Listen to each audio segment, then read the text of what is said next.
Boa noite a todos. Boa noite. Graça e paz. Meu nome é Padre Luiz Fernando Soares, eu sou da Diocese de São José dos Campos.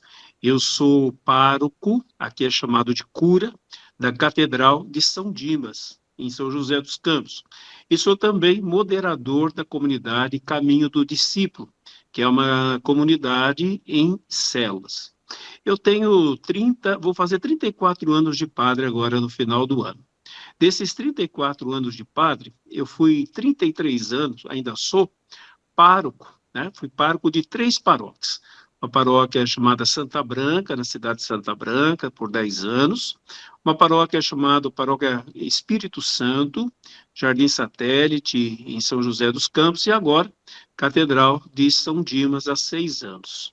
E eu já tenho essa experiência com pequenos grupos, há bastante tempo. Na verdade, quando eu estava no seminário, chegou uma revista lá, que eu não assinei. Naquele tempo a gente não tinha e-mail, né? Faz muito tempo. Então chegava lá na caixinha de correio uma revistinha da Nova Evangelização, ou melhor, da Evangelização 2000, que era uma proposta de preparar o mundo para os 2000 anos, né, da vinda de Jesus. E a revistinha falava de uma paróquia em células, em pequenos grupos, na Arquidiocese de Miami, a paróquia de São Bonifácio. Eu li aquilo e aquilo caiu no meu coração. Falei, puxa, mas que interessante, né? Porque eu sempre tive presente, paróquia não pode ser somente uma estação de serviço. É lógico, tem as nossas celebrações, nossos sacramentos, né? As pessoas vêm buscar isso, mas a paróquia ela precisa ser uma comunidade discipuladora e evangelizadora. Ela não pode se contentar simplesmente em ser uma estação de serviço. Então, isso estava muito no meu coração quando eu ainda era seminarista, fazia teologia. E essa revista veio me mostrar essa realidade da paróquia São Bonifácio, lá nos Estados Unidos, que era uma paróquia em pequenos grupos, chamados de células. Mais tarde chegou uma segunda revista, falava a mesma história, mas numa outra paróquia, paróquia de Santo Eustógio, na Arquidiocese de Milão. E, por fim, chegou uma terceira revista, falando da mesma coisa. E era uma paróquia São João Batista da Irlanda, se não me engano, da Irlanda. Eu sei que chegaram essas 3 revistas com esses temas, não era o único tema da revista, mas era um tema central.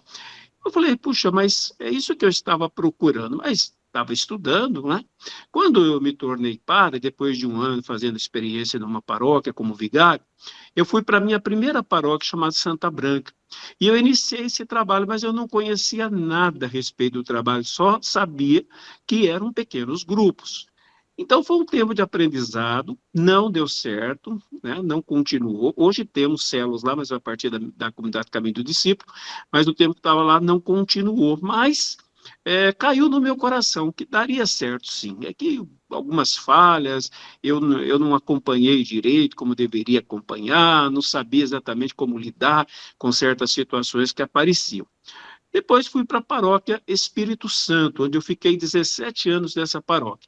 E já no segundo ano que eu era pároco, eu comecei essa experiência, né, com 50 pessoas, era o pessoal do CPP mesmo, da paróquia. Eu apresentei o programa, né, que era chamado na época de Sistema Paroquial de Células de Evangelização, para o CPP. Do CPP, era um grupo de 100 pessoas que disseram que gostariam de participar, vieram, mas somente 50 pessoas ficaram. E com essas 50 pessoas que ficaram, nós iniciamos, então, as células, né? Depois de um ano de formação, depois células protótipos, até que elas foram para as casas e com o tempo multiplicaram. Quando eu saí de lá, já eram mais de 3.000 pessoas participando em células. Nós chegamos a ter assim, um número de 1.000 jovens que passaram pelas nossas células.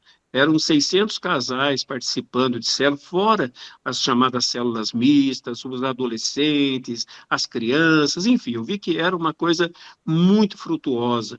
E, ao mesmo tempo, eu caminhava com uma comunidade que nasceu exatamente para a gente poder fazer um trabalho de transição para as paróquias e comunidades que queriam esse trabalho, queriam conhecer um pouquinho melhor o trabalho de células de evangelização.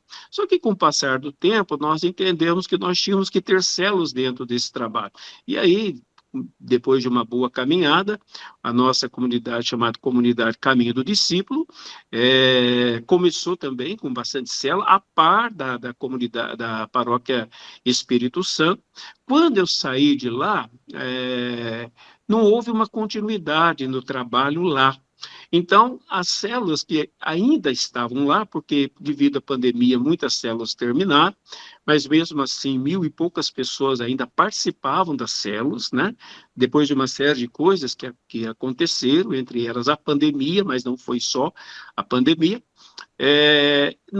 esse grupo se uniu a um grupo de 400 pessoas. Aí nós temos hoje essa comunidade, Caminho do Discípulo, nós temos mais de 180 grupos, né, de células, a gente chama assim, mais ou menos entre 1.900 a 2.000 pessoas participando em células conosco. Então, essa tem sido a experiência. E aqui na Catedral de São Dimas, eu comecei um projeto, apresentei ao CPP, eu gosto sempre de fazer as coisas com a participação de todos. Eu não penso que o padre é dono da paróquia, ele chegou, tudo começou. Eu fui ver a história da paróquia, né, e vi que dava para continuar a história da paróquia com um projeto, com um plano pastoral. Aqui a gente chama de projeto Conectar, mas na verdade é um plano pastoral. Em 4 partes. Primeira parte era a conexão, né? A gente chama de projeto Conectar porque são conexões, a acolhida das pessoas que fazem experiência de fé na paróquia. Depois, a apresentação das pessoas, a pessoa de Jesus Cristo, ele é o centro, né, com um anúncio querigmático. Em terceiro lugar, uma conexão com a igreja, onde nós colocamos em grupos de vida, são pequenos grupos, já existiam alguns grupos aqui, da pastoral familiar, mas agora está aumentando, né? E, em terceiro lugar, conexão com o serviço, a gente começa a engajar, então, as pessoas dentro das pastorais, dos grupos que nós temos, e pastorais novas estão surgindo, agora no próximo sábado, a Pastoral do Esporte começa.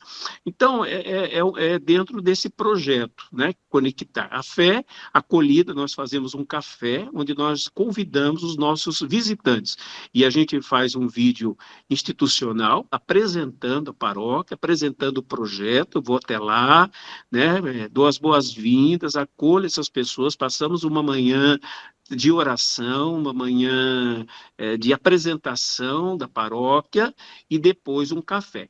E aí a gente já tem uma segunda equipe, porque a gente vai conectando e vai colocando assim em passos, né? A segunda equipe já é a equipe do Conectar Jesus. E nós utilizamos um método, uma ferramenta chamada Alfa, né? Alfa, que muitos devem conhecer, eu conheci já há pouco tempo, mas a gente tem aplicado o Alfa e tem sido algo maravilhoso. 581 pessoas já fizeram o Alfa aqui na paróquia, já estamos com 85 líderes e de todo esse trabalho, 56 pessoas estão fazendo ainda o Alfa, né? E depois, quando essas pessoas fazem o Alfa, já tem uma outra equipe. O que essa equipe vai fazer? Vai conectar a igreja. Então, a gente entende que as pessoas que vêm, elas já têm uma certa conexão com a igreja, porque elas vieram para a celebração. Mas nós entendemos que muitos estão fazendo uma experiência de fé. Alguns vêm para buscar, outros vêm por causa de um problema qualquer que tem, outros vêm porque foram convidados a vir, né? Mas ainda não houve uma conexão muito profunda. Então, a gente vai levar para os grupos de vida, que é a conexão com a igreja. Quando essas pessoas já estão no grupo de vida, estão participando, então elas foram acolhidas, tiveram contato com a pessoa de Jesus, foi feito o anúncio querigmático para elas, apresentada a pessoa de Jesus, oramos sobre elas, pedindo o Espírito Santo, depois, então, elas se engajam nos pequenos grupos, nos grupos de vida, e quando elas estão no grupo de vida, que nós engajamos as pessoas nos nossos serviços e pastorais. Então, a gente faz esse caminho, né? Fé, Jesus, igreja e serviço. Então, essa é a apresentação que eu queria fazer, contando, então, dessa experiência já de bastante tempo. Então, hoje eu faço uma experiência na paróquia, né? Já fiz nas paróquias, agora estou fazendo na paróquia onde estou, Paróquia Catedral de São Dimas, e, ao mesmo tempo, faço uma experiência numa nova comunidade. Né? Uma comunidade, a gente chama que é uma comunidade de aliança, não é uma comunidade de vida, ninguém mora junto, mas nós estamos aí conectados uns com os outros, né? Nos mais diversos lugares. A nossa diocese tem 6 cidades, estamos em 5, estamos em Portugal, estamos começando lá na Austrália, enfim, a gente está se expandindo por aí através do trabalho em céus. Mas tá bom, eu quero, depois dessa apresentação breve aí, sobre, né, um pouco de mim, um pouco também da experiência, até para poder falar para vocês, não ser uma coisa somente teórica. Eu vou falar algumas coisas teóricas, mas eu quero dizer que tudo isso que parece ser teórico é uma coisa que eu tenho experimentado, e não só eu, né? Muitas pessoas têm experimentado. Então, para nós, não é teórico, é prático. São coisas que nós temos feito na nossa paróquia, temos feito na nossa comunidade, e tem dado certo. É lógico que nada é isento de dificuldades, de problemas, né? Uma vez eu lembro que uma pessoa teve um problema numa célula, né, lá na Paróquia Espírito Santo, e ela veio falar comigo. Daí ela disse assim: padre, eu acho que eu vou sair da célula porque tem muita picuinha, tem isso, tem aquilo, eu achava que era diferente. E eu falei: olha, você pode sair, você não está condenado a participar de uma célula, não é uma prisão. Eu vou dizer uma coisa para você: você nunca vai aprender a amar. Porque se você quer amar só gente fácil, você não vai encontrar. Eu acho que você não é, eu não sou, nós não somos. Então você não vai aprender a amar.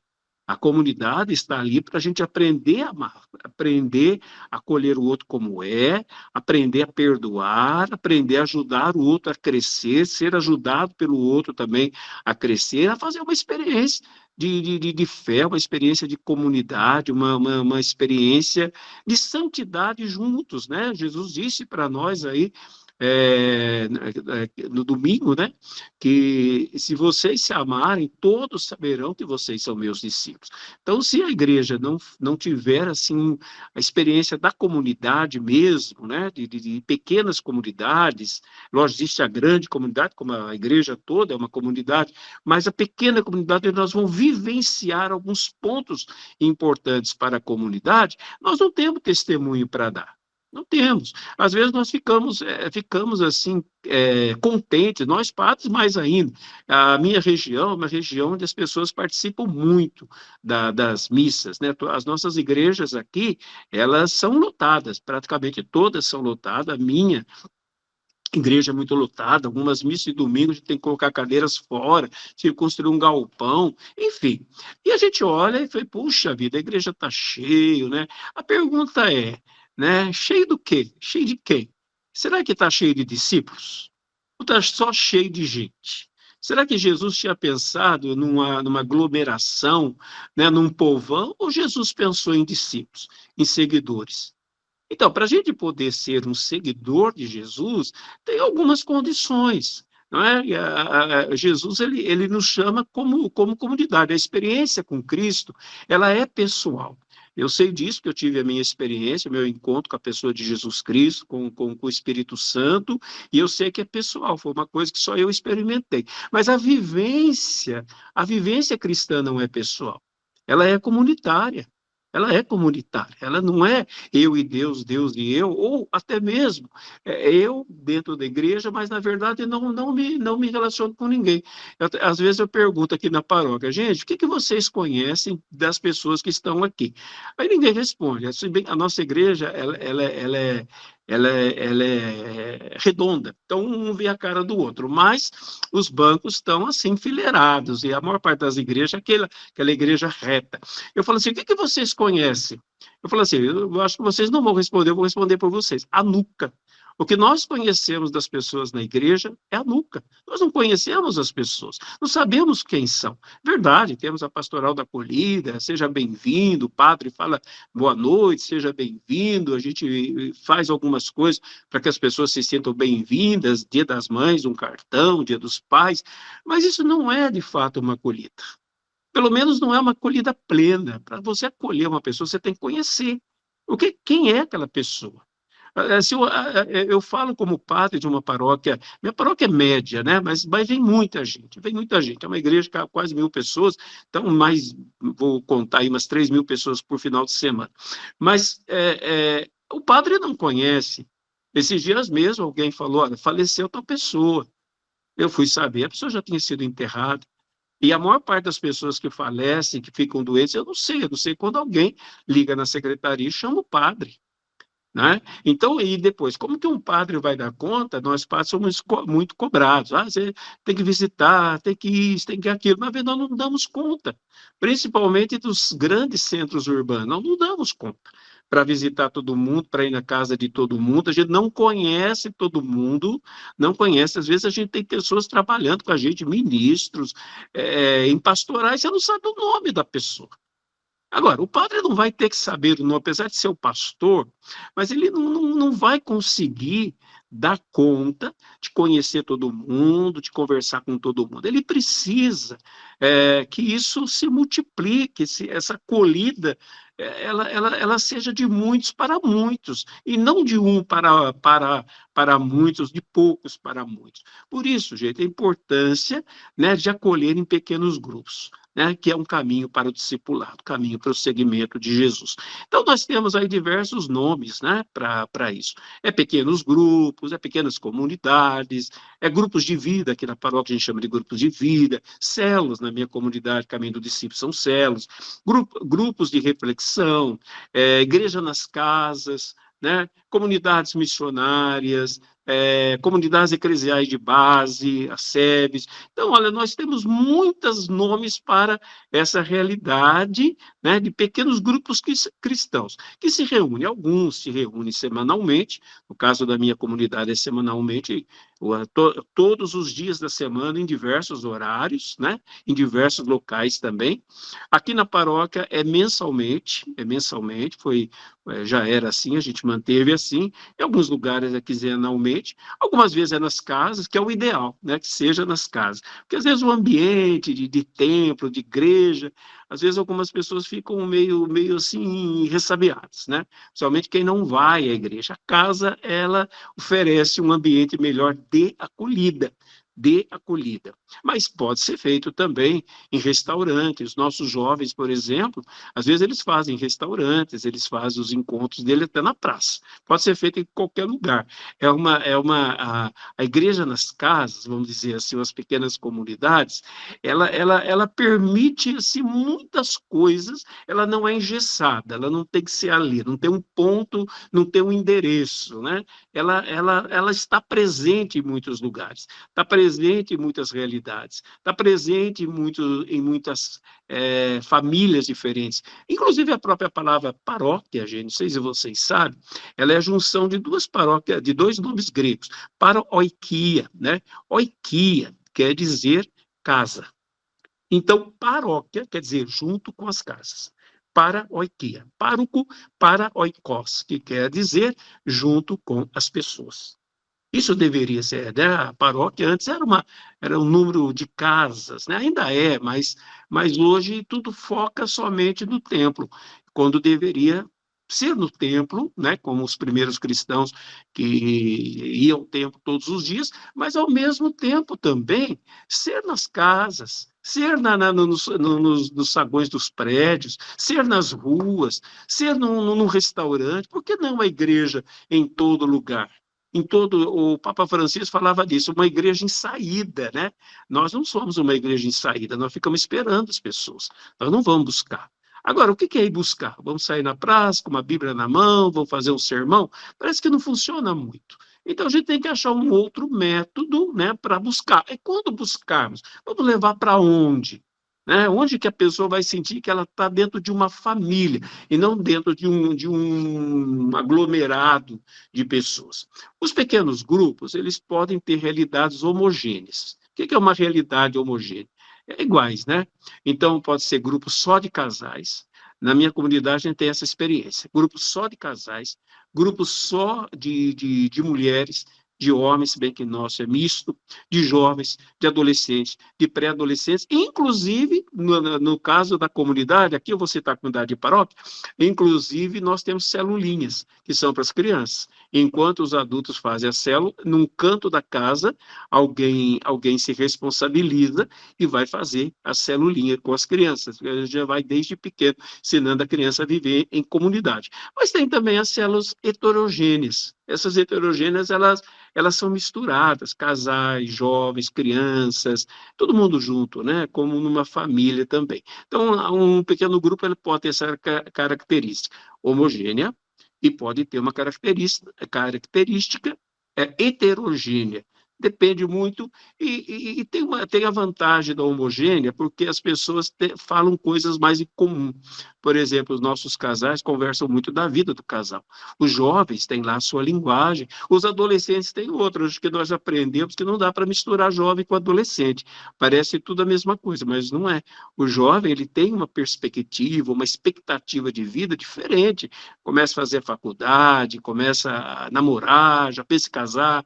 O adolescente tá em outra, né? Então, ele quer brincar, ele quer sair, ele quer estar junto com os amigos, ele quer... Então, as reuniões deles são mais festivas, eles cantam, dançam, fazem uma série de coisas. Já os jovens já estão em outra. E temos ainda os pré-adolescentes, que a gente trabalha também com pré-adolescentes, as crianças, enfim, são as realidades que ajudam muito. Como também está todo mundo junto, ajuda também, porque dá uma sensação de estar numa família, né? Na família tem pai, tem mãe, tem adultos, tem jovens, tem crianças, tem adolescentes, tem todo mundo, né? Dentro da família. O número ideal para um pequeno grupo é de 12 pessoas. Por quê? 12 pessoas. Nós já fizemos com mais. Não é muito bom. Não é muito bom. Menos ainda dá. Com mais não dá. Por quê? Porque o número de 12 facilita a partilha. No pequeno grupo, não tem assim a figura de um coordenador, na verdade. A gente pode até chamar assim, a gente chama de líder, tudo, mas na verdade é um facilitador, né? O Jorge usou essa palavra aí, né? Que eu seria um facilitador. De fato, é um facilitador que está ali, que ajuda a conduzir, mas que também distribui tarefa com outros, né? Permite também o conhecimento. Quem é você? Quem é você? Qual é o seu nome? Onde você mora? Qual é a sua realidade? Quais são as suas angústias? Qual a expectativa de vida que você tem? Com o passar do tempo, quando vai se estabelecendo confiança, as pessoas começam a abrir, coisa que nunca faria num grupo grande como a missa, nem tem condições de fazer isso. Não é para isso. Agora, o grupo pequeno facilita muito isso. Mas se for muito grande, já algumas pessoas param de falar. É uma realidade. E tem algumas pessoas que elas têm muita dificuldade de falar em grupos maiores. Se tiver mais gente, elas se escondem, elas não falam. Mas se tiver um número de 12, geralmente, às vezes demora um pouquinho, mas todos participam. O difícil de um grupo pequeno é encerrar o grupo pequeno. É interessante, é encerrar e multiplicar. No nosso caso, a gente multiplica. As pessoas não querem multiplicar para nós é assim, 12 pessoas, elas estão maduras, né? Estão maduras, cresceram, a célula está madura, está evangelizando, está discipulando, então a gente multiplica. Matematicamente seria assim, 6 para cá, 6 para lá. Né? E daí cresce de novo, aquele 6 vai chegar a 12, depois quando chega a 12, multiplica de novo, 6 que chega a 12, por isso que nós começamos de 50 pessoas, nós fomos em não muito tempo, nós fomos para mais de 3.000 pessoas, ou quase 4.000 pessoas em céu, isso porque nós paramos o nosso processo diversas vezes para corrigir o próprio processo, mas a gente então é uma dificuldade para acabar a nossa célula, também nossos grupos de vida, a gente dá um tempo de 1h30, 2 horas. Por quê? Para não terminar tarde, para não atrapalhar a família, que geralmente são nas casas, né? E existe uma dificuldade, gente, muito grande para terminar no horário. Por quê? Porque as pessoas gostam de estar juntas. Quando vai multiplicar, é um chororô. É um chororô quando vai multiplicar. Não querem. Nós gostamos de estar juntos. Mas eu falo para eles assim, o nosso objetivo não é só estar junto. O nosso objetivo é fazer discípulos de Jesus. Então, para isso, nós vamos ter que nos multiplicar, podemos acolher mais, senão nós não vamos dar conta. Aí eles aceitam mais, chorando, né? Também facilita o acolhimento. Um grupo de 12 pessoas, geralmente você pode colocar num apartamento, os apartamentos hoje são pequenos, você pode colocar numa casa, né? Você pode colocar em diversos lugares. Então, e ajuda nessa linha de relacionamento. Lembrando, né, que Jesus teve 12 discípulos, 12 discípulos.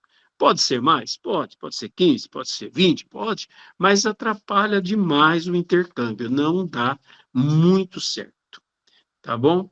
Então, essas são algumas características do grupo pequeno, o nome que quiser dar. Objetivos.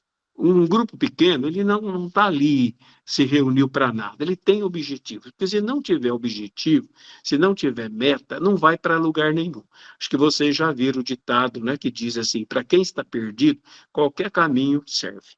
Então, se você bota um monte de gente dentro de uma casa, né? Mas não tem objetivo. O que nós estamos fazendo aqui? De onde partimos, onde queremos chegar? As pessoas se perdem e o grupo fica cansativo com o passar do tempo e sem, não é só cansativo, mas ele fica sem, como que eu posso dizer? Sem expectativa. Não tem uma expectativa, não tem, parece que não vai para lugar nenhum. Então, nós temos aí, eu vou colocar 7 objetivos principais dos grupos pequenos. Em primeiro lugar, é para crescer na intimidade com o Senhor. Nós temos em Mateus, no capítulo 18, nos versículos 19 e 20, Jesus dizendo, quando 2 ou mais estiverem reunidos em meu nome, ali eu estou no meio deles. Então, nós temos que entender uma coisa, que um grupo pequeno não tem como centro o seu líder, não tem como centro as pessoas. Um grupo pequeno cristão, tem outros tipos, né, de grupo mais cristão, ele tem como centro a pessoa de Jesus Cristo. Nós vamos ali para o encontro com Jesus. Ele é o centro do nosso grupo pequeno. Ele é o motivo de nós estarmos lá. E ele é o dirigente também. A gente entrega, logo no início dos nossos grupos, a gente entrega a direção, né? Depois eu vou dizer o que acontece no grupo, mas nós entregamos a direção do nosso grupo a Cristo, para que ele seja o centro daquele grupo. Não é um grupo qualquer, é um grupo de encontro com Cristo. E ele se manifesta, lógico, através das pessoas, né? Não tem aparições, mas ele se manifesta, vai dando dons às pessoas, então a gente vai vendo que ele vai orientar, ele vai, muitas vezes, dar uma palavra boa para alguém, ele vai corrigir, ele vai alegrar, através dos dons que ele dá às pessoas. Mas quem faz é Cristo. Cristo é o centro de um grupo pequeno, cristão. Não é outra coisa, não é outro objetivo. Não é proselitismo. Né? O Papa Francisco ele falou uma coisa muito interessante, eu sou um admirador de carteirinha do Papa Francisco, né? Também percebo que o nosso novo Papa também é maravilhoso, mas assim, eu vi o Papa, pelo menos em grande parte, nem tudo, mas eu achei o Papa Francisco alguém que falou muito do Evangelho, né? Muito do Evangelho, como todo ser humano, às vezes, tem lá suas ideias, mas falou muito do Evangelho. E ele falou um dia, que eu achei muito interessante, que evangelização não é feito por proselitismo, ele é feito por atração. E é verdade, né? É por atração. Quem atrai é Cristo que atrai. Atrai através de nós. E aí vem o segundo objetivo, que é crescer em amor mútuo. Aí Jesus vai dizer isso, né?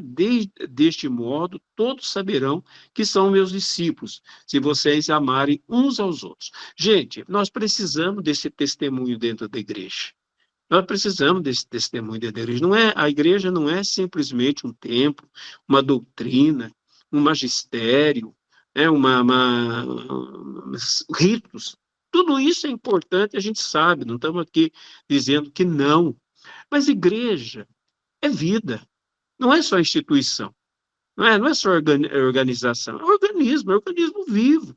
E dentro desse organismo vivo, tem a presença de Jesus. E a presença de Jesus é a presença do amor. Então, o que que nós temos que fazer? Nós temos que estar ali, né, naquele momento, nos amando. Para quê? Para que o nosso amor seja um testemunho para os que estão fora. É atribuído a um cristão, não está na Bíblia, que no início da fé cristã, né? Alguém observou a vida dos primeiros cristãos e disse assim: vejam como eles se amam, vejam como eles se amam. Será, pessoal, o pessoal que está aí, né, diversos lugares do Brasil, será que as pessoas que veem a gente, elas podem dizer isso? Vejam como eles se amam. Será que as pessoas teriam essa, essa essa observação, essa percepção do nosso amor? Será? Para isso, a gente tem que estar próximo. Para a gente amar, a gente tem que estar próximo. É fácil você chegar numa missa de domingo: oi, como vai você? Né? A paz, né? Bom dia. Mas isso só não é amor, né? Isso só não é amor. Será que nós não precisamos dar um testemunho mais eficiente, eficaz de amor? Então, ajuda muito a crescer no amor mútuo, porque você vai conhecendo as pessoas, vai havendo acolhimento, vai havendo conhecimento das pessoas pelo nome. Ali, se alguém falta, se alguém fica doente, se alguém morre, todo mundo sabe. Eu lembro que nas células, né, eu vi assim, por exemplo, é velório, todo mundo ali. É casamento, todo mundo ali. É na alegria e na dor, todo mundo ali. Isso é coisa importante. Vai casar, o pessoal convida a célula. Às vezes são membros da célula que são padrinhos. É, a pessoa está passando por um momento difícil, a célula está ali presente, está na casa daquela pessoa, está perguntando como que ela está, se ela não vem, quando a célula é de fato uma célula madura, por que que você não veio? Aconteceu alguma coisa? Não é vigiar as pessoas ou controlar a vida das pessoas, mas é se interessar pelas pessoas. Ali há partilha tanto de vida, como a partilha também da palavra de Deus. Na missa, é o padre que tem que falar. Eu não posso abrir o microfone da igreja para todo mundo falar. Agora, num grupo pequeno, não tem o padre para falar. Ali, todos falam. Alguém inicia, né? No caso, eu gravo uma mensagem e apresento algumas perguntas para facilitar, mas todos partilham, né? Todos partilham. Ali há amizade. As pessoas vão se tornando amigas umas das outras. Uma amizade cristã. E essa amizade, ela se manifesta na forma de celebração, de viagem juntos, né? Vai celebrar aqui nas nossas células, a gente tem um ágape uma vez por mês, que é um grande jantar.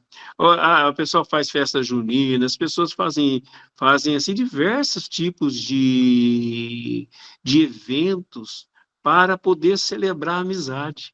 E você percebe que é uma amizade verdadeira, uma amizade real, né, que acontece. Uma outra coisa, terceiro ponto, é partilhar Jesus uns com os outros. Cada um de nós tem uma experiência espiritual, não é? E nós tem algo que Deus está fazendo na nossa vida. Então, muitas vezes nós não falamos disso, fica só para nós, mas isso é edificação para todos. Então, quando nós partilhamos Jesus, falamos de Jesus, o que que Deus tem feito na minha vida, o que que Deus tem realizado na minha vida, que oração que foi respondida, qual o momento que eu senti a presença de Deus, qual o momento que eu percebi que Deus estava... Gente, isso faz uma diferença, porque às vezes a pessoa pensa que Deus está distante dela. Então, quando ela ouve que alguém teve uma experiência, por pequena que seja, simples, não é uma experiência mística, uma visão, qualquer coisa do tipo, quando a pessoa percebe isso, quando ela entende que Deus está agindo, isso traz uma transformação muito grande para a vida da pessoa, muito grande mesmo para a vida da pessoa. Um quarto ponto é exercer os dons e os ministérios. Em pequenos grupos aparecem os dons. Interessante que todas as pessoas têm dons, né? Quem de nós não tem dons? E esses dons, eles aparecem. Às vezes é o dom de liderar, às vezes é até o dom de cantar, às vezes é o dom de servir, de acolher como anfitrião, às vezes aparece um dom de profecia, né? Uma palavra de sabedoria, e às vezes até dom de cura. Nós temos, assim, experiências das nossas células de pessoas que estavam doentes e que o grupo todo se uniu para rezar para aquela pessoa, pedir por aquela pessoa, e a pessoa foi curada.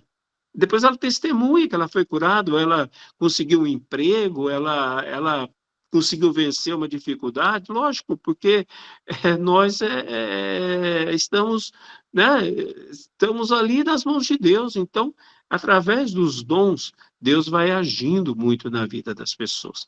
Deus vai mostrando, mas através dos dons, através da ajuda de cada pessoa que aparece, que se apresenta como a sua parcela, né, para deixar que através dela Deus possa agir dentro dos grupos.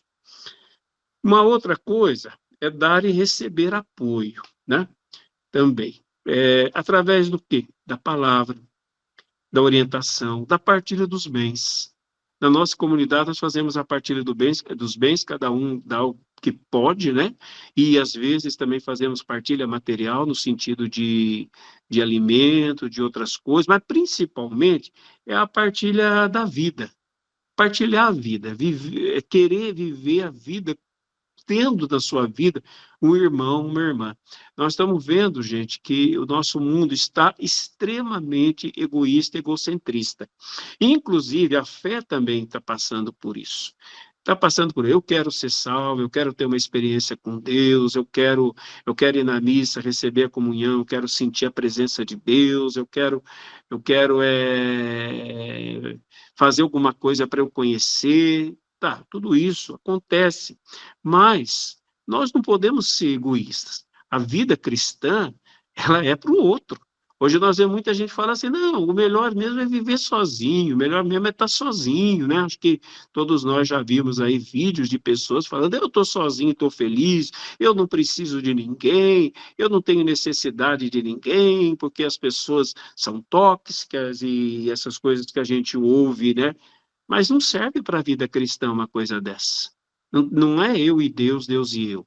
Somos nós. Então não serve para a vida cristã o egoísmo, o egocentrismo, cada um pensando em si, cada um preocupado consigo.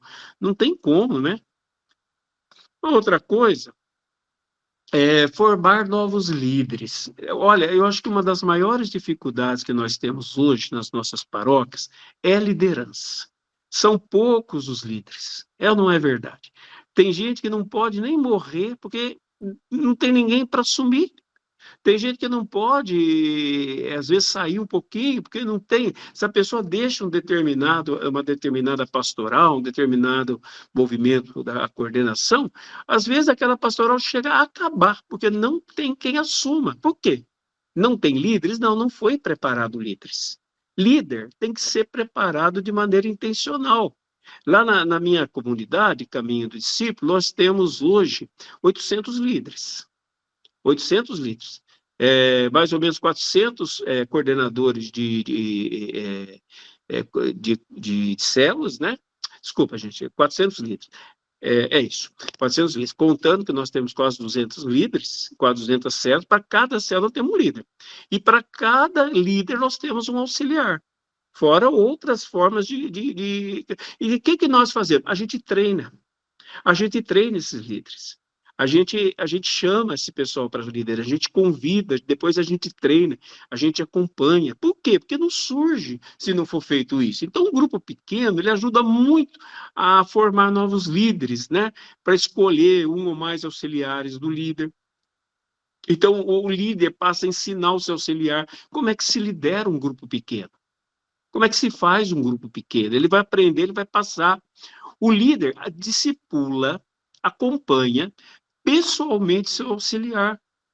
Então, ele vai estar acompanhando. Jesus não fez isso? Jesus tinha um grupo de 12. Era o grupo de Jesus, vamos dizer assim, o grupo pequeno de Jesus.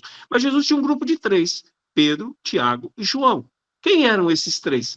Eram líderes. que Jesus treinou de uma maneira especial. Tanto é que nós vamos ver que lá em Jerusalém, quem são as colunas da igreja? Pedro, Tiago e João. Né? Não se sabe se é o mesmo Tiago que Jesus levou ou é outro, mas é Pedro, Tiago e João. Mas Jesus tinha um discípulo amado, acompanhava pessoalmente as pessoas. Se nós não fizermos essas três coisas, gente, nós não reunimos as pessoas para ouvir a palavra. Se nós não treinarmos essas pessoas para a liderança, e se nós não acompanharmos ou discipularmos pessoalmente, a gente não tem líder. Tem aqueles de boa vontade, mas ele saindo acaba, né? O líder, ele divide o seu pequeno grupo com o seu auxiliar. Então, às vezes, o grupo acontece em dois grupos juntos, mas a partir da palavra, um grupo reúne no cantinho, outro grupo no outro cantinho, para que o auxiliar possa também, possa aprender ali dentro daquele grupo, né?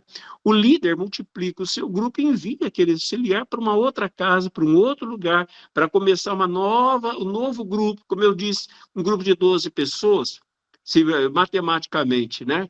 Ele cresce, ele não começa com 12, geralmente ele começa com 2, com 3, 4, depois, através da evangelização, que eu vou explicar o método que a gente chama de oikos, essas pessoas vão chamando outras pessoas, o grupo vai crescendo. Quando chega a 12 pessoas, a gente não convida mais, a gente só vai para um tempo de crescimento, e dando um tempo de crescimento, um ano e pouquinho, então nós vamos multiplicar esses grupos. Aí o líder auxiliar vai sair daquele pequeno grupo, daquela casa, daquele local, e vai abrir na sua casa, numa outra casa, num outro lugar, e vai escolher um líder. Então, o líder que enviou ele já arrumou um outro líder, porque tem que dar continuidade à sua célula, tem que crescer de novo. E o líder que começa também já precisa de um líder auxiliar. Então, o treinamento de liderança, ele é intencional e ele é constante. Né? Então, porque até não é multiplicação de grupos pequenos, é multiplicação de liderança. Se nós não tivermos líder, nós não temos grupo pequeno. Se não tivermos líder, nós não temos pastorais. Se não tivermos líder, nós não temos coisa nenhuma, né? Então, é o que Paulo ensina a Timóteo. Ele diz assim, o que de mim, entre muitas testemunhas ouvistes, confio a homens fiéis que sejam capazes de ensiná-los a outras pessoas. Uma outra e última, né? Que melhor, são 6 objetivos, aprofundar a nossa identidade católica, né? Como católicos. Ainda que, por exemplo, das nossas células, nós temos experiência de ter gente de outras igrejas junto, mas eles sabem que é uma experiência católica que a gente faz de célula, porque existem células, grupos pequenos, igrejas evangélicas também, e por sinal, gente, são as igrejas que mais crescem no mundo, são as igrejas em pequenos grupos. Aqui em São José mesmo nós temos uma que cresce muito, em pequenos grupos, e isso em todos os lugares, Goiânia, São Paulo, Fortaleza, Santarém, são igrejas, estão se tornando igrejas não católicas imensas por causa de grupos pequenos que crescem e multiplicam. Então, mas nós somos um grupo católico, né, em grupos pequenos, né, que se tornam mais próximos e mais perseverantes também na igreja. Foi feita uma pesquisa há muitos anos atrás, pelo SERES, não sei se vocês já viram falar do SERES. E o SERES, ele fez uma pesquisa, seguinte, sobre a realidade da igreja de São Paulo e a realidade da igreja do Rio de Janeiro. A igreja no Rio de Janeiro, ela sempre foi um pouco mais conservadora, um pouco mais tradicional, né? Do Eugênio Salles, que estava lá, tudo mais, sempre foi assim. Eu não sei se tem alguém do Rio de Janeiro, mas essa era a característica principal da igreja do Rio de Janeiro. Já a igreja de São Paulo, ela já estava mais naquela linha da teologia da libertação, das SEBs, né? Dos grupos nas casas, nas ruas, e o SERES descobriu o seguinte, que no Rio de Janeiro, o número de evangélicos cresceu muito, e em São Paulo menos, não que não tenha crescido, São Paulo tem muita igreja evangélica, mas cresceu menos, eu falo cidade, São Paulo, cidade do Rio de Janeiro, cresceu menos em São Paulo do que cresceu no Rio de Janeiro. Mas São Paulo é uma cidade muito maior do que o Rio de Janeiro. Por que que cresceu mais? Eles chegaram à seguinte conclusão, escutem só, que cresceu menos em São Paulo por causa das comunidades eclesiais de base. Por quê? Porque as pessoas que participavam das comunidades eclesiais de base, elas eram muito mais fiéis à igreja. Elas tinham muito mais assim um sentimento de pertença à igreja, né, do que em outro, lá no Rio, que não tinha isso, era mais o culto mesmo, a questão dos sacramentos. Então, é um dado interessante isso. Lógico, né? Depois as SEBs se tornaram um pouco politizadas, aí muita gente não quis mais, e tem muitas críticas a serem feitas, mas que fez esse bem, fez. Gente, olha, eu estou falando aqui bastante, foi o que me pediram, né? Depois, hoje, agora, que ele falou que podia ter apresentado alguns slides, algumas coisas, não sabia, né? Daí não preparei assim com slides. Mas queria deixar, a gente tem umas perguntas, mas eu acho que a gente poderia fazer o seguinte: se vocês acharem melhor, se o Jorge achar melhor, ao parar um pedaço, já fazer essas perguntas. Eu acho que vai ficar um pouco mais dinâmico, né? Eu tenho bastante coisa aqui para falar pelo que vocês me passaram, né? Assim eu entendi, pelo menos. Mas se vocês quiserem fazer algumas perguntas agora, dentro dessa parte, uma coisa que vocês acham interessante, que vocês não entenderam, alguma coisa, depois a gente passa para outra. Acho que vai ficar mais dinâmico. Agora, se quiserem, eu continuo falando, no final a gente faz, né? Que eu não sabe, nunca participei de nada do Dominus. Então, fui convidado pelo Jean, mas ele não falou, poderia dinamizar, falou só que era para falar a respeito, né? Então, eu tenho muita coisa aqui para falar, tem muito conteúdo aqui para falar, e olha que não abrange tudo não, porque não dá. Mas se vocês quiserem, nesse intervalinho, perguntar alguma coisa, falar, seria interessante. O que você acha, Dá o Jorge? certo, sim, padre. Eu vou pegar aqui as perguntas que estão colocando no chat, tá? Eu faço aqui publicamente. Nós não temos muito tempo para muitas perguntas nesse momento, mas eu vou pegar uma delas aqui, que já foi colocada, tá? E Algumas, viu, Jorge? Algumas, porque daí eu continuo, depois a gente para de novo e faz. Né? Pode ser? pode. Tá. Vamos lá. A Mariana, perdão, a Micaele diz, Padre Luiz, qual o primeiro passo para ter uma igreja mais acolhedora e evangelizadora? Bem, o primeiro passo é querer acolher, né? Primeiro passo é acolher. Vocês sabem, gente, que muita gente se afasta da igreja não é por questões doutrinais, não é. Depois, quando a pessoa está lá numa outra igreja, ela vai ser doutrinada. Mas ela afasta porque ela acha assim, que ninguém deu atenção, que ela não conseguiu falar com o padre, que ela não conseguiu ser ouvida por alguém, que ela não conseguiu, que ela achou que ela não foi muito bem acolhida, chegou, ninguém deu bola para ela. E como eu disse para vocês, a visão católica é que o padre é que faz tudo isso. O padre meia dúzia, padre, diácono, né? Aqui eu tenho bastante diáconos, né? Então, é o padre, os diáconos, aqueles mais assim à frente da igreja. Mas nós não damos conta. Então, o primeiro passo é que todas as pessoas conscientes devem perceber que são acolhedoras. Tem que esperar que o padre faça. Tem que esperar que o padre vá. O padre vai fazer aquilo que lhe é específico, os sacramentos, né? Confissão, às vezes, mas as pessoas agora, só que às vezes nós não sabemos também como fazer isso, porque a nossa estrutura não oferece essa oportunidade. Como você vai chegar na missa também? Já tem aquele grupo dos acolhedores, já tem aquele grupo que visita doentes, né? Então, os outros que não estão naqueles grupos, eles não se sentem parte de nada, a não ser da grande massa que vem à missa aos domingos, durante a semana e tudo mais, mas não se sente parte. Por isso que eu estou falando aqui dos pequenos grupos. Gente, quando eu era pároco da Paróquia Espírito Santo, era uma paróquia muito grande, né?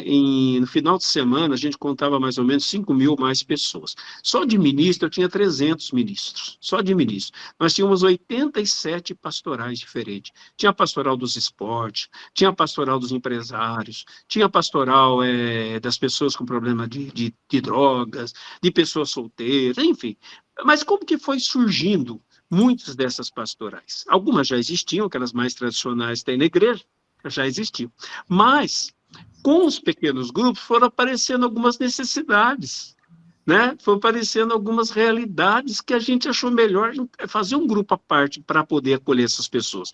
Eu lembro quando nós fizemos de esporte, a gente começou com futebol, depois a gente tinha futebol, a gente tinha futebol de salão, a gente tinha surf, a gente tinha skate, a gente tinha diversos ciclistas, diversos tipos de pessoas, porque foram surgindo dentro desses grupos e foram surgindo essas realidades. Alguém falou, não, dentro da célula, do grupo pequeno, não dá para a gente falar de esporte. Então, vamos fazer um grupinho para esporte? Esse grupo chamava outros. Então, as pessoas começaram a entender que acolhimento é missão de todos, como evangelização é missão de todos.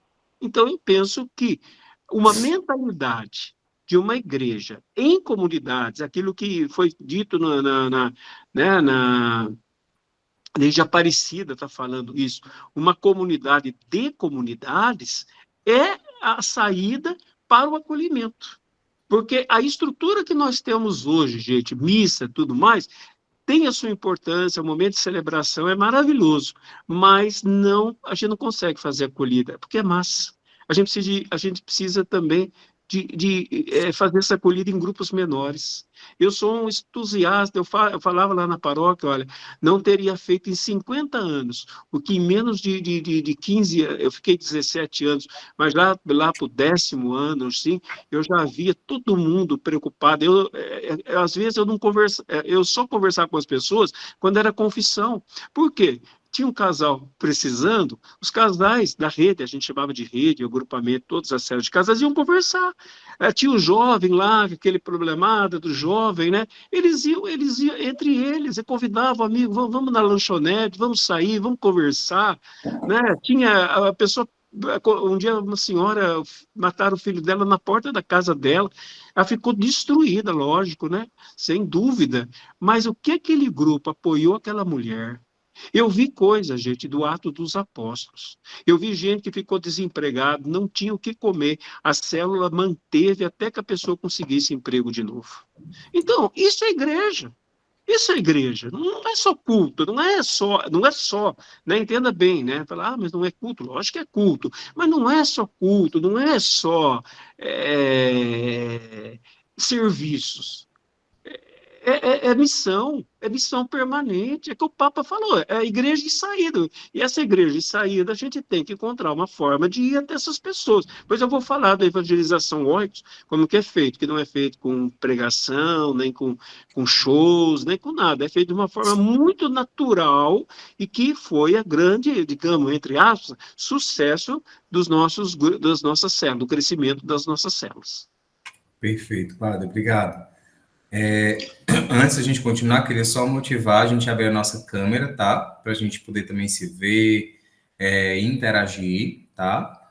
A outra pergunta para a gente encerrar esse bloco e já partir para as próximas considerações é como fazer, como saber, aqui é uma pergunta do Bartolomeu, gostaria de saber o primeiro passo para criar uma célula na minha casa. Bartolomeu, então, primeiro, você tem amigos que queiram começar? Então, se você tiver alguns amigos, você precisa de algumas pessoas, né? Você pode ser o facilitador, o coordenador, mas você precisa de algumas pessoas. Jesus até fala, né? Quando 3 ou mais, né? Estiverem reunidos. Eu penso assim, que o ideal para uma célula começar é pelo menos com 4 pessoas. Aí, nós estamos dentro de uma paróquia. Então, não é uma coisa avulsa, eu comecei um grupo lá em casa, tipo uma igrejinha à parte, né? Tá lá competindo, né? Tem que conversar também com o pároco, com o seu pároco, né?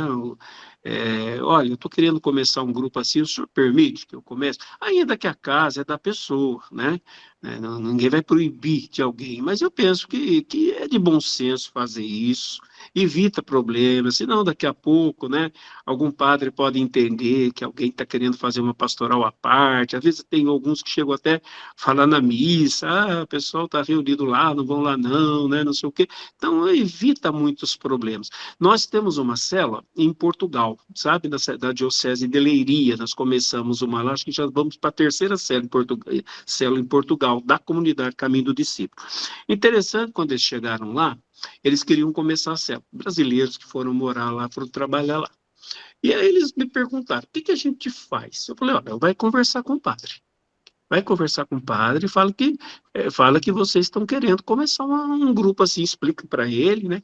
Só que o padre não quis atender, né? Não quis atender, em Portugal é diferente um pouquinho, tinha que marcar, eles marcavam, o padre não podia. Eu falei, ó, então faz o seguinte, começa. Vocês tentaram, né? A própria secretária testemunha que vocês tentaram, começa. E depois que começar, vocês vão lá e falam para ele, né? Aí tá, começaram, aí um dia conseguiram falar com o padre, para falar, faça o que vocês quiserem, não se importou.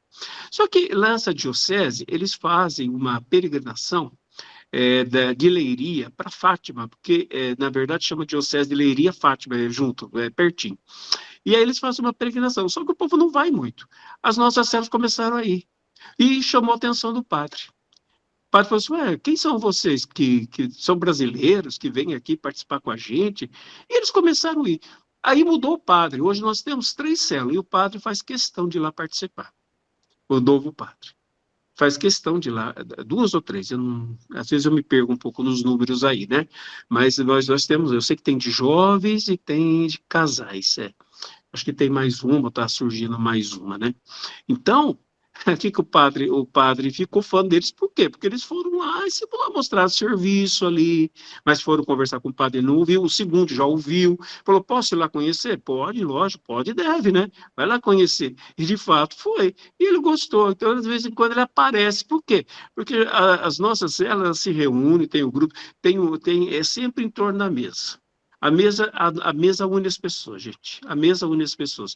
As nossas melhores reuniões são feitas à mesa, né? Estou vendo que tem padres aqui, e é testemunha, a gente tem reunião do clero, e tem 1000 assuntos para tratar, aquela coisa. Mas, pelo menos aqui na nossa realidade, ontem nós tivemos reunião do clero. A gente almoça junto, sabe? Pelo menos uma parte, né? Tem gente que não fica, mas a maioria fica. Então, a gente almoça junto. Então, a reunião é boa. Mais o intervalinho do café. E o almoço é melhor. Porque lá a gente conversa das nossas paróquias, nossas realidades, a gente tenta aplicar aquilo. Então, em torno da mesa, muita coisa sai. Então, a célula ajuda muito isso, que é um acolhimento de família, é uma realidade de família. E se a pessoa quer começar e o padre permite, agora, uma coisa interessante também, buscar alguém que possa orientar. Porque questão de pequeno grupo não é só questão de montar grupo, é também de ter uma mentalidade pastoral diferente. Eu já vi muitos que montaram o grupo e não foi para frente. Por quê? Não consegue mudar. A primeira vez que eu iniciei células, foi um fracasso. Por quê? Porque eu não tinha mentalidade de pequeno grupo. Eu queria pequeno grupo, mas eu não tinha mentalidade de igreja nas casas. Foi necessário ter uma mentalidade de igreja das casas para que pudesse dar certo. O que é mentalidade? No meu caso, eu tive que acompanhar. Né? Eu até falava pro pessoal da paróquia, que sempre quando começa uma coisa diferente, muita gente fica meio ciumada, né? Nossa, vai só dar atenção para eles, vai acabar com as pastorais, sempre a mesma conversa em todo que é lugar, né? E aí eu falei, não vai acabar com nada, mas quando chega uma criança em casa, novinha, quem que é a mãe? O pai vai dar mais atenção pro novinho, o novinho está precisando, não anda direito, nem anda, né? Não faz nada, então precisa dos pais. Mas não está chegando em casa, precisa, né? E vocês vão ver como isso vai trazer gente para as pastorais, porque as pessoas vão se engajar, dito e feito. Com o tempo, as pastorais foram fortalecidas, começaram a crescer, começaram a multiplicar, grupos diferentes começaram a surgir, por quê? As pessoas entravam, eram engajadas. Então, eu era o pároco, né? Eu fui agora, na onde, eu estou vendo que tem padres aí, mas na onde você não é o padre, você não é padre, ou você não... Aí você tem que ir lá conversar com o seu padre, para ver. E buscar um grupo, né? Depois, se alguém tiver interesse, posso deixar aí um contato. A gente tem, no caso da nossa da nossa comunidade, a gente tem um grupo, a gente chama grupo de missão. Também existe em São Paulo um grupo chamado Católicos em Celos, Escritório Católicos em Celos, também que ajuda muito a fazer esse tipo de transição, porque ajuda demais. Nós estamos preparando uma série de vídeos, não está pronto ainda, aonde a gente vai mandar para as pessoas que querem toda a formação de pequenos grupos, desde o que é, porque, olha, gente, é muito extenso. É uma coisa muito extensa, é simples toda a vida, mas ela é extensa devido à mentalidade que precisa mudar. É aquela chamada conversão pastoral que muitos já ouviram falar. Sabe, se não tiver essa conversão pastoral, não adianta colocar vinho novo em odres velhos, vai arrebentar, não adianta. O odre tem que estar novo, e eu acho que o odre novo é a mentalidade que a gente precisa ter. A gente precisa ter uma mentalidade de missão, uma mentalidade de igreja em saída, como disse o Papa Francisco, uma mentalidade de discipulado, de fazer discípulo, de criar comunidade, pôr todo mundo em estado permanente de missão, que é o que eu quero falar agora, que sustenta um pequeno grupo. Perfeito, padre, obrigado. Gente, tem mais algumas perguntas aqui, mas como o nosso horário está um pouco avançado, tá? Então a gente vai seguir aqui com a palestra do padre. Depois ele também vai deixar para nós o contato, a gente vai poder continuar essa conversa cada vez mais, tá? Então, padre, peço ao senhor para dar sequência, e aí, se alguém for tendo alguma pergunta, pode deixar lá no chat que a gente depois dá uma olhadinha e passa também para o senhor para poder... Só para eu ter, vamos até 9h30, é isso? A gente tem mais 20 minutos. 20 minutos, tá bom. Então, vamos dar uma corrida aqui, né? Tá. Como que os grupos crescem e multiplicam? Através da evangelização oikos. Oikos quer dizer pessoas que estão próximas da gente. A evangelização, ela não precisa e nem dá muito certo. Se desse certo, nós todos seríamos testemunhas de Jeová. Porque o Testemunho de Jeová bate de porta em porta, agora eles têm umas banquinhas de revista, todo mundo seria Testemunho de Jeová, porque eu não conheço o grupo mais missionário de porta em porta, que é Testemunho de Jeová. Não sei se é aqui na minha região, desde criança, a gente via Testemunho de Jeová batendo na porta. Todos seríamos Testemunho de Jeová, e Testemunho de Jeová não são muitos no Brasil. Então, não dá muito certo, né? Por quê? Porque são desconhecidos. A própria Igreja Católica já fez essas experiências, eu não digo que não são válidas, nossa diocese tem isso, ele vai visitar as casas, né? Tem missão com seminaristas, recebe o Ministério das Bênçãos, vão visitar as casas, vão abençoar as casas, mas depois não tem continuidade. As pessoas não conhecem, então é aquele momento. Não, o Oikos, ele não começa por aí, ele vai atrás de quem conhece. Ele é família, vizinhos, amigos, colegas de trabalho, né? Então, se uma pessoa tem 20 contatos, se nós temos 20 contatos no nosso convívio, o nosso potencial de evangelização é de 400 contatos por causa do contato dos outros. Então, é assim, olha, estou vendo aqui uns rostos assim, então tem aqui Padre Boris.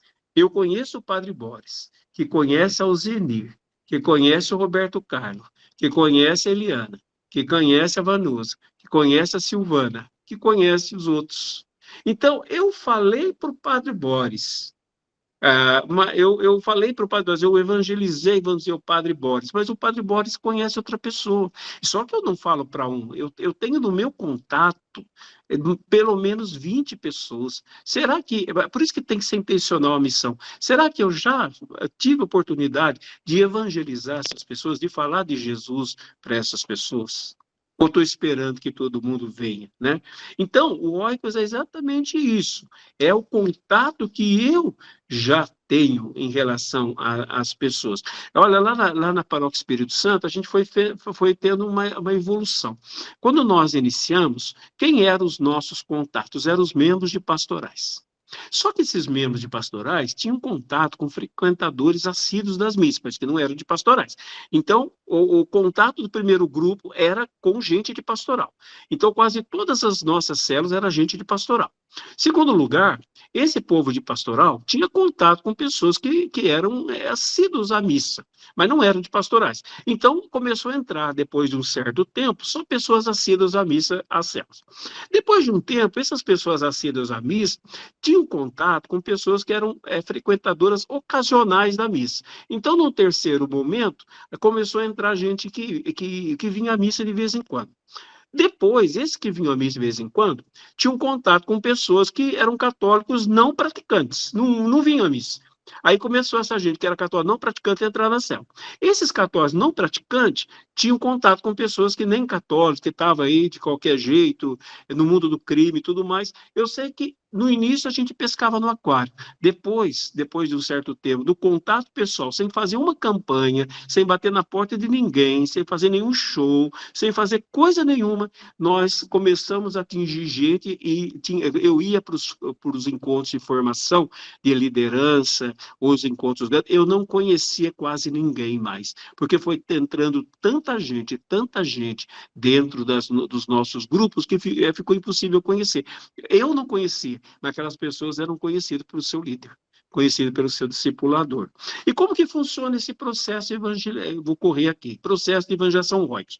Primeiro, não começa falando de Deus. Não começa lendo a Bíblia. Começa servindo a pessoa, fazendo uma ponte de amizade. Você achar um jeito de se aproximar de maneira intencional dessa pessoa e fazer uma ponte de amizade. Servir essa pessoa de alguma maneira. Fazer alguma coisa para ela. Segundo lugar, quando você está servindo, a pergunta geralmente aparece. Por que você está fazendo isso? Hora de partilhar a fé. Eu sou cristão, eu sou católico. Aí, vem dúvidas. Tá bom, eu também sou cristão, sou católico. Mas eu tenho muitas dúvidas. Por exemplo, eu fui na igreja para fazer um batismo, a igreja não aceitou porque os padrinhos não eram casados. Então, a gente tem que dar um jeito de explicar, de falar para a pessoa, porque ela vai ter essa e outras dúvidas. Depois que as dúvidas forem elucidadas, o coração da pessoa está aberto, aí você tem que fazer um anúncio querigmático. Né? Acho que todos sabem o que é um anúncio querigmático. É anunciar a pessoa de Jesus Cristo, Senhor, Salvador, né? E falar das bases da fé, pedir o Espírito Santo para essas pessoas. Quando essas pessoas acolhem isso, acolhem o anúncio, elas estão preparadas para a gente convidar para um pequeno grupo, para uma comunidade. E essa comunidade vai acolher a pessoa. Quando essa pessoa está na comunidade, ela se envolve na igreja. Ela se envolve, quem não ia na missa começa a ir, quem estava longe dos sacramentos começa a voltar. Eu falo para as pessoas, de entrar uma pessoa, se a pessoa não for casada, não perturba a pessoa para casar. Não fica perturbando os outros, porque a gente parece que é muito sacramentalista, a gente não evangeliza. Fala de Jesus, acolhe, ama essa pessoa, não julga essa pessoa, não pede nada para essa pessoa. Eu vou dizer uma coisa para vocês. Nenhum caso de uma pessoa que entrou, que não era casada e podia casar, deixou de casar na igreja. Porque o Espírito Santo está presente no grupo, ele vai fazendo a obra, ele vai convencendo. Então, isso é o que a gente chama de evangelização oikos. O contato pessoal. Cada um que conhece o outro, que conhece o outro, que conhece o outro. Então, com isso, a gente pode chegar, né? Hoje eu tenho na comunidade, como colocar aqui, 2.000 pessoas. Então, o meu potencial de crescimento para o ano que vem é 4.000. O potencial para o terceiro ano é de 8.000. O potencial para o quarto ano é de 16.000. Tá vendo? Por quê? Porque um vai tendo contato com o outro. Não é que a coisa aconteça tão fácil assim, tão rápido, né? Ainda não aconteceu, mas eu falo que o potencial é esse. É esse, é muito grande. A gente está em saída. Inclusive, eu vi um biblista dizendo que aquela passagem de Jesus diz assim: ide por todo mundo e pregar o evangelho, está errada. Não é ide por todo mundo. É indo por todo mundo. Interessante, porque o ID, eu estou aqui, eu sou enviado para a África. Agora, eu estou aqui, esse é o ID. O indo, eu estou trabalhando, eu estou na minha casa, eu estou jogando futebol, eu tô num bar com as pessoas, indo, estando ali, aproveita a ocasião para evangelizar. Como que funciona um grupo pequeno, né? um que funciona. Muita coisa vai ficar de fora, mas vamos ver, assim, essas coisas principais. Ela é baseada em Atos 2, 42, 47. Então, a gente utiliza os passos, não vou ler para não ficar longo, mas a gente utiliza os passos de Atos 2, 42, 47. Em primeiro lugar, a gente faz uma acolhida aos novos. A gente faz a acolhida aos novos. Muitas vezes é um lanche, é um bem-vindo, que bom que você está aqui, mas a pessoa só fica se ela tiver um conhecido lá dentro. Então tem que ter alguém que vá com ela, que esteja com ela. Segundo momento, a gente tem um momento de canto, de louvor, de agradecimento, de oração, porque Jesus é o centro. Em terceiro lugar, a gente faz uma partilha, o que Deus está fazendo na minha vida. Né? O que está acontecendo na minha vida? Depois, nós vamos para o ensino, que é um texto bíblico, geralmente é o evangelho, gente. Eu penso assim, a gente tem, por exemplo, na nossa comunidade, a gente tem escola que chama Talmud, que é uma escola que fala de crisiologia, de cristologia, de uma série de coisas, né? Falamos sobre o Vaticano II, é um grupo de formação. Mas nesse grupo não dá para falar, por exemplo, do credo. Não dá para passar o catecismo da igreja. Por quê? Porque está entrando gente nova sempre. Então, se você começa a crer em Deus Pai, quando você estiver lá, creio na Santa Igreja Católica, está entrando alguém, né, que não estava. Então, você vai voltar de novo, eu creio em Deus Pai? Então, o que nós utilizamos? O Evangelho. Geralmente, o Evangelho do final de semana, ou um texto dentro de algum mês, alguma coisa. Eu costumo gravar e apresento 3 perguntas para que seja refletido. Depois, a gente tem a discussão, que são as perguntas, né, onde a gente aprofunda o texto, e pistas de aplicação para a vida da pessoa. Pois nós fazemos um momento de oração uns pelos outros. O que você precisa? Qual é a ação que você precisa? O que você está precisando? Quais são as suas dificuldades? E, por último, tem os avisos, né? Às vezes tem partilha dos bens, se alguém está precisando de alguma coisa, às vezes a própria célula leva os seus mantimentos. Aqui na paróquia também os nossos grupos de vida, a Paróquia Catedral tem feito isso. Temos a refeição ágape, que é um lanche, mas uma vez por mês, é um jantar mesmo, né? É um jantar, é um pouquinho diferente, é o dia, inclusive, que eu dou as boas-vindas para todos os novos através de um vídeo. E também, às vezes, tem a multiplicação do grupo. O grupo tá maduro, né? Está maduro, então vamos levar adiante. Gente, organização, né? Então, organização é assim, um pequeno grupo deve ter um líder e um auxiliar. Para cada 5 pequenos grupos, a gente forma uma área. Por quê? A gente precisa de um supervisor, alguém que dê suporte para os líderes de pequenos grupos. De cada 5 áreas, a gente forma um distrito, alguém que dê suporte para os líderes de área, que dão suporte para os líderes de grupo. No nosso caso de comunidade, na paróquia não é assim, a gente agrupa em redes. Além de tudo isso, tem a rede de jovens, a rede de casais, a rede juvenil, que é adolescente, a rede despertar pré-adolescente, temos a rede mista, que é todo mundo junto e misturado, né? Que são redes homogêneas, né? E também heterogêneas. E no nosso caso, a gente tem um conselho pastoral, o celular, né, que a gente chama de pastoral, que conversa, são os coordenadores de redes, né? Nós temos formação de liderança constante, né? No caso nosso da rede de casais, a coordenação trabalha muito bem isso, de dar uma formação, a gente chama de discipulado em grupo, mas a gente de cada um mês sim, um mês não, reunimos toda a nossa liderança para uma noite de oração e formação, né?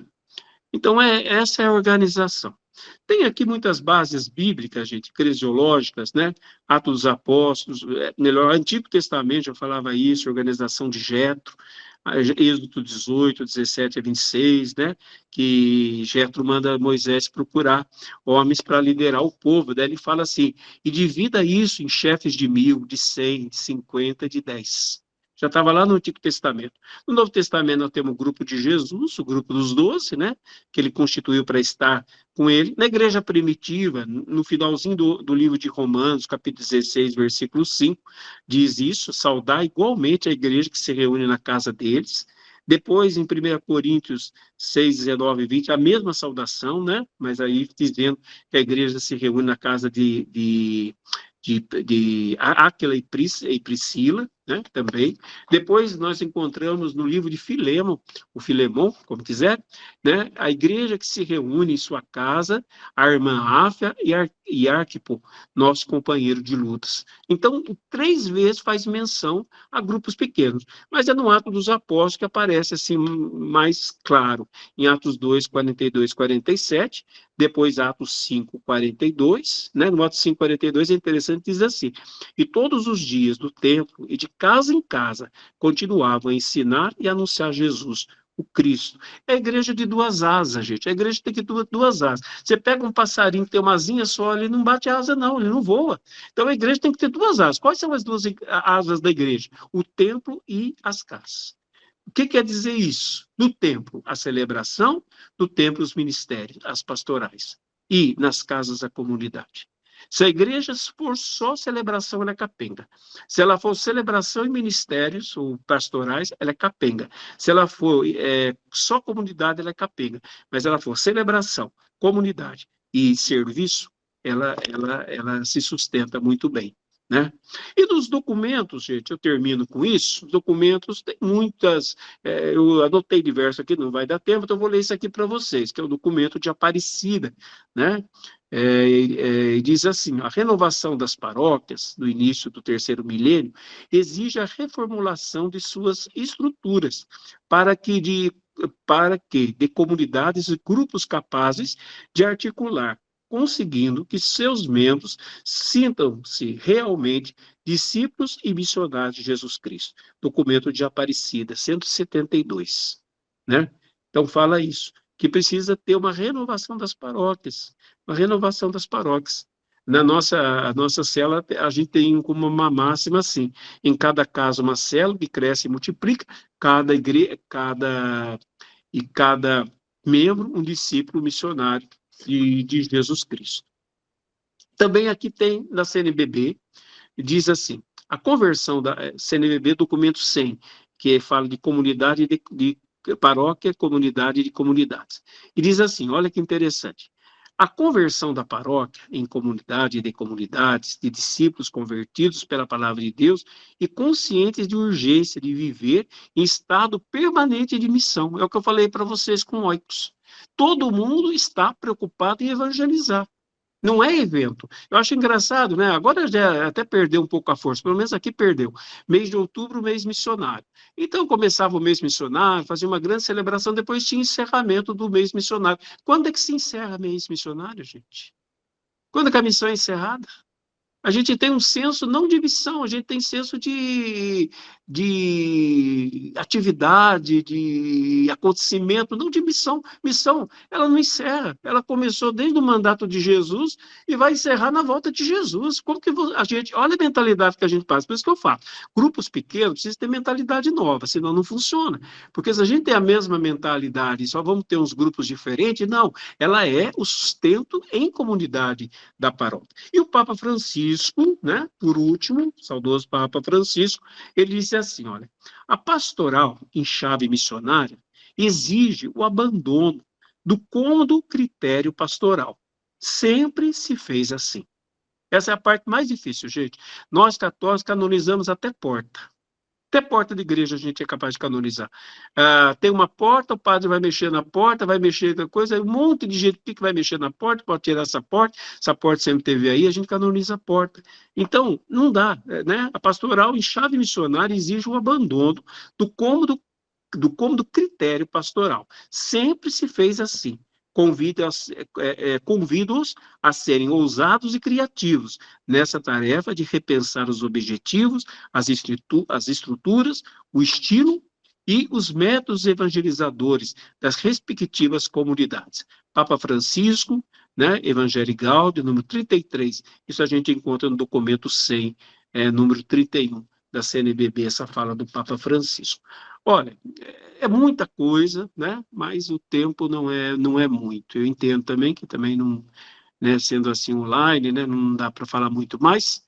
Eu tentei aqui condensar, colocar, tinha mais coisa, mas sei que não vai dar tempo. Tem esse livro aqui, olha. Esse livro, ele chama Bebendo na Fonte, a Igreja nas Casas. É do Cristóvão Gonçalves ele faz parte da minha comunidade, fez parte até do grupo de formação mundial dos vicentinos, e faz parte da minha comunidade. Ele escreveu esse livro aqui, Bebendo nas Fontes. Eu faço a apresentação, tem uma pequena parte no livro, da Com Deus, com Deus. É uma gráfica que tem aqui, em São José dos Campos, com Deus, em São José dos Campos. Servos da Imaculada, eles que fizeram esse livro, é muito rico em bases bíblicas, em bases eclesiológicas e também experiências que já foram feitas. Vale a pena também. Perguntas antes de encerrar? Não sei se já estamos no finalzinho já, né? Deixa eu ver aqui, padre, se nós temos alguma pergunta no chat. Todo mundo aqui agradecendo a participação do senhor, dizendo que a palestra está demais, que foi muito bom, e pedindo, padre, o material, esse material, se possível, em PDF, né, para poder disponibilizar para eles, tá? A gente tem um grupo, então, se tiver, seria interessante para que eles também tenham acesso, mas aqui todo mundo... Eu não fiz em PDF, mas se vocês derem um tempo, eu faço. Inclusive, eu procurei aqui, eu não peguei o contato que eu falei para vocês de pessoas que a gente tem preparadas para fazer essa transição. Mas, der um tempo, eu posso passar para Dominus isso aí? Eu a gente passa o contato, né, da pessoa que é responsável, e a gente pode dar todo o suporte que for preciso de alguma paróquia, alguém tiver interessado nisso, a gente pode dar o suporte. Lógico que a gente não consegue atender muita gente de uma vez, que a gente já está fazendo isso com algumas paróquias, mas a gente vai sempre respondendo, vamos passando alguns contatos, material e tudo mais. E eu vou transformar isso em PDF, então, aí eu passo, eu acho que só me dão uns dias aí, porque minha vida ela é bem corrida, então não vou conseguir, assim. É que a gente conversei com o Gian, ele não me colocou, esqueceu de falar que podia usar slides, que podia fazer isso também para passar, e aí eu fiquei só em ter que falar mesmo. Padre, a culpa é minha, eu estou aqui ouvindo e já me Pois culpando, é, viu? você não me falou, Gian, mas não Eu tem problema, não. Eu sempre reviso, passo com a pessoa, e eu, na minha cabeça, eu tinha falado. Eu acho que na correria acabou que eu não falei, mas não tem problema. Eu até, a gente já coloquei ali para vocês, eu achei o livro na Amazon, e aí eu coloquei no grupo lá da Semana da Paróquia Reconstruída, e aí vocês podem adquirir esse livro ali, tem na Amazon, acabei de ver aqui que tem disponível. Mas não tem problema não, Jean. Eu faço depois, eu podia já estar preparando, né, com isso aqui. Mas eu faço depois, só dar uns dias aí mesmo, eu faço e depois eu mando esse contato, até porque o casal que geralmente que cuida vai viajar, então eu teria que ver quem mais poderia fazer isso. Daí eu passo melhor o contato para não passar um contato que talvez não vá dar certo no momento. Tranquilo. De todo modo, ali o livro eu já estou colocando para o pessoal no grupo, que aí ajuda Vale a pena, viu? Vale a pena. aí a estudar sobre Muito isso. bem construído. Muito bem construído o livro. Gente, o padre, só vou me intrometer rapidinho aqui, o padre Luiz, ele nem sabe disso, eu nem falei isso para ele, mas eu acompanho a paróquia, acompanhei por muitos anos a paróquia do Divino Espírito Santo, desde quando eu morava em Santa Catarina, há muitos anos mesmo, há mais de 10 anos, e eu acompanhava e eu ficava impressionado com o que acontecia naquela paróquia, era muito bonito, eu via de longe, assim, né? Tanto que eu dizia assim, meu sonho um dia é ir conhecer essa paróquia, né? Acabou que o padre Luiz saiu de lá e eu não pude conhecer, mas eu vou na catedral conhecer o Vem trabalho conhecer lá aqui. que o Aqui padre também Luiz estamos conhece. começando um trabalho muito bom, que é essa E foi tão conexão também, providencial, muito bom da paróquia, viu? O pessoal está colhendo bem. eu fui num evento do Alfa Brasil e o senhor estava, acho que o senhor nem lembra Cara, que eu estava eu junto com lembro, o a padre gente aplica o Rodrigo. alfa, a gente aplica aqui na paróquia e a comunidade, no momento, todas as nossas células fecharam para fazer o alfa. Todo mundo vai fazer o alfa, porque a gente entendeu que o alfa é um instrumento, acho que o Bruno vai falar melhor sobre isso, né? O Bruno vai falar na sexta-feira. Nós entendemos que o alfa é um instrumento fantástico de evangelização, principalmente para os mais jovens, porque ele fala de perguntas existenciais da vida e apresenta Jesus como caminho. Isso é muito interessante, são vídeos, parece que é a HBO que faz, se não me engano, são Sim, tem vídeos produção grande. fantásticos. A gente tem usado como instrumento de evangelização para as nossas células, todo mundo quis fazer de novo, paramos, tá Tá assim, nós enchemos a plataforma lá do Alfa, acho que o Bruno tá até, não sei quem vai fazer, mas enchemos de gente lá, né, fora a paróquia também, que a gente está num ritmo mais vagaroso, mas crescendo, com uma equipe muito boa aqui na paróquia, que vestiu a camisa mesmo, sabe, da evangelização, do discipulado, Legal, do Alfa, das pequenas comunidades, olha, quando Deus sempre quer, né? A gente que às vezes tem que querer também, né? muito E bom. mudar a nossa mente, mudar a nossa mente. A igreja necessita, assim, a igreja não pode voltar atrás. Nós temos uma linda tradição, uma linda história, mas essa história deve sempre fundamentar a história atual e levar para frente. Sabe, a igreja não pode ser o retrocesso de coisas que não funcionam mais para responder perguntas que não se fazem mais, para pessoas que não vivem mais como se vivia há muitos anos atrás. Gostei, né, da explicação do Papa Leão. Ele falou assim, o Papa Leão falou assim, Leão por quê? Leão 13 foi o que escreveu, né, renovar a questão da Revolução Industrial, né, os Uhum, operários. Ele falou, não, mas agora a questão é a inteligência artificial. E é verdade. sim, Olha o que isso vai trazer, o que isso vai fazer no mundo, que revolução. E a igreja precisa responder e essas coisas, tem que responder verdade. coisas de hoje. Nós temos uma história, um fundamento de tradição, mas tradição não é tradicionalismo, não é jogar para trás, não é ficar, isso não dá certo, não funciona. Não é doutrinamento somente, né? É mais do que isso, a igreja é muito mais, basta a gente ver o evangelho, a gente vai ver qual foi a vontade do Senhor para a sua igreja, não é à toa que ele fala, ide por todo mundo e pregue o evangelho e façam discípulos de todos os povos, Muito discípulos. bom, padre. Jorge, pode dar os teus avisos aí. Padre, então, antes da gente ir para os avisos, só agradecer a sua participação, tá? Muito obrigado pela explanação, foi muito importante para a gente continuar esse caminho de construção, né, dessa Semana da Paróquia Reconstruída. Aproveito também para dizer para o senhor, participe dos próximos dias, e se der para dar uma entrada, né, para poder estar ali presente, entender também e se fazer, e dar ali sua opinião, Eu enfim. vou ver se eu consigo na sexta, porque para mim à noite eu tenho missas e reuniões, né? Amanhã eu sei que eu não Tranquilíssimo, consigo. Eu vou ver se eu consigo tranquilíssimo. na sexta é o Bruno, né? Isso, Isso, exatamente, é o Isso. Bruno Eu Galete. tenho, eu tenho missa, vou entrar atrasado, mas eu vou tentar entrar sim. Pois Para será muito bem-vindo. gostaria de participar a semana toda, deve ter coisas muito boas aí sendo faladas, mas vida de padre é assim, né? É É missa, verdade. é reunião, é um monte de coisa, e o horário para a gente é mais tá difícil. gravado, padre. Depois a gente manda os links para o senhor também. Ah, por favor, quero ouvir sim. Perfeito. Então, aproveitando aí a deixa, né, do Jean falando das gravações, o material da Semana da Paróquia Reconstruída está sendo gravado. A cada final de aula, a gente manda a aula para edição, então, logo em breve, todo o material vai estar disponível lá no nosso canal no YouTube, tá? Então, aguardem, em breve vocês vão ter acesso a todo esse material.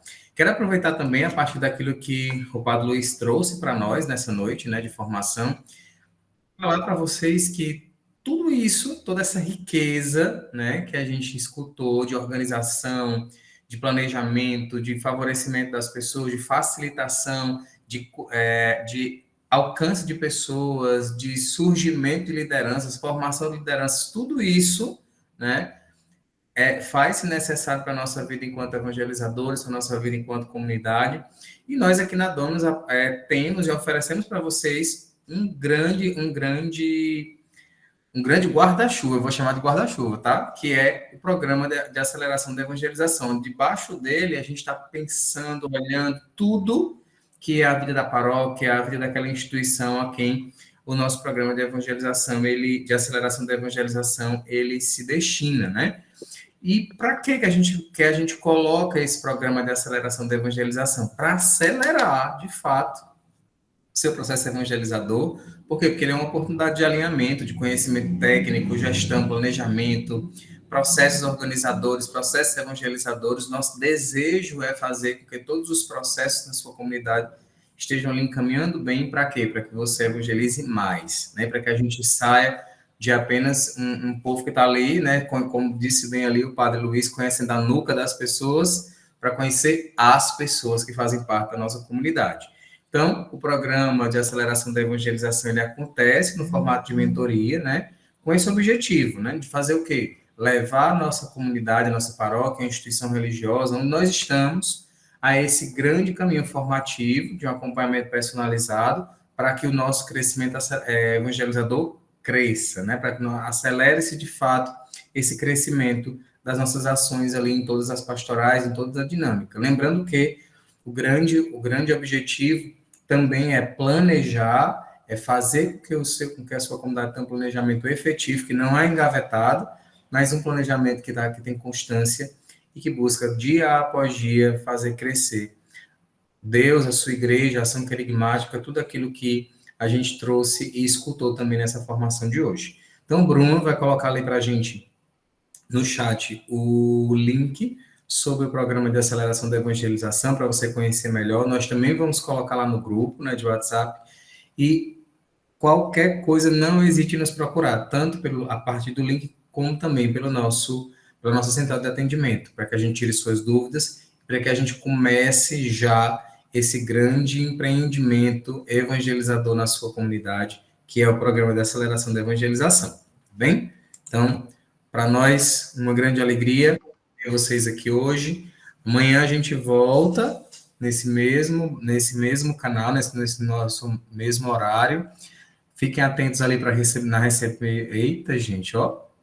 Fiquem atentos ali no recebimento do link. Agora atrapalhou, foi tudo aqui as palavras. Fiquem ali atentos ao recebimento do link da nossa próxima aula e, se Deus quiser, amanhã a gente se encontra para continuar crescendo nesse caminho da Semana da Paróquia Reconstruída. Bem? Um grande abraço. Jean, tem mais alguma coisa? Não, só um abraço, gente, viu? Eu passei aqui pelo menos para dar um oi para vocês. Perfeito. Então, Valeu, gente. um grande abraço a todos. Até amanhã. Uma boa noite, um bom descanso.